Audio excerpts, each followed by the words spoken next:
Welcome back. I'm joined this morning with Dustin Lunow from the Joplin Fire Department, here to talk to us about an issue that's just increasing in Joplin. Yeah, absolutely. So we're talking about abandoned structures, dilapidated structures, vacant structures, in which we are seeing a drastic increase in the number of structure fires, to the tune of about 67% of all of our structure fires are from vacant buildings, and we're averaging right now one working structure fire every 3 days.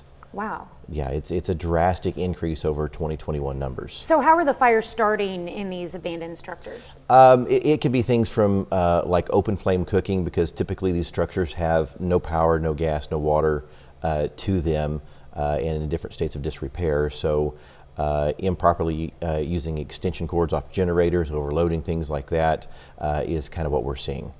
Okay, so is there something the community can do to help out? Absolutely. So we have a platform, it's called See-Click Fix with the City of Joplin, and there's some other communities that have that as well. They can go there, it's on the Joplin City website, joplinmo.org, and we'll get a link for you guys. So they can go to there and they can report a number of things within the city limits. If they have issues, they can go to that platform. They will get feedback. They'll know what the follow-up is off that.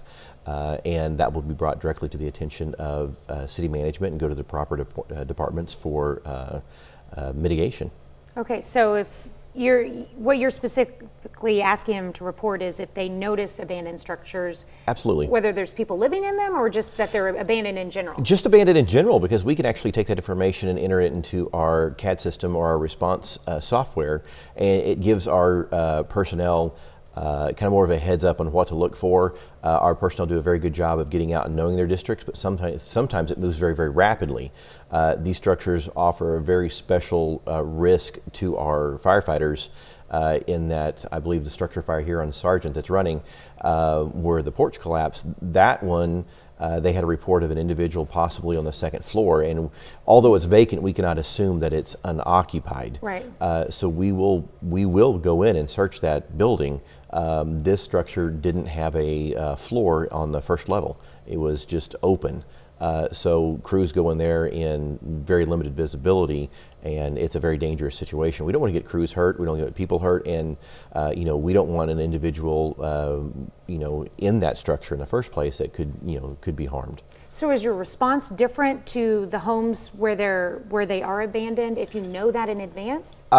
Basically, knowing that in advance, our crews will get out there and we call a pre-fire incident survey, and they'll just walk around it and get a very good idea of what they're dealing with. They'll take notes, and that way, if they know they get there under fire conditions, they've already walked around the structure, they know what they're looking at, they can plan their mitigation strategy a little more safely.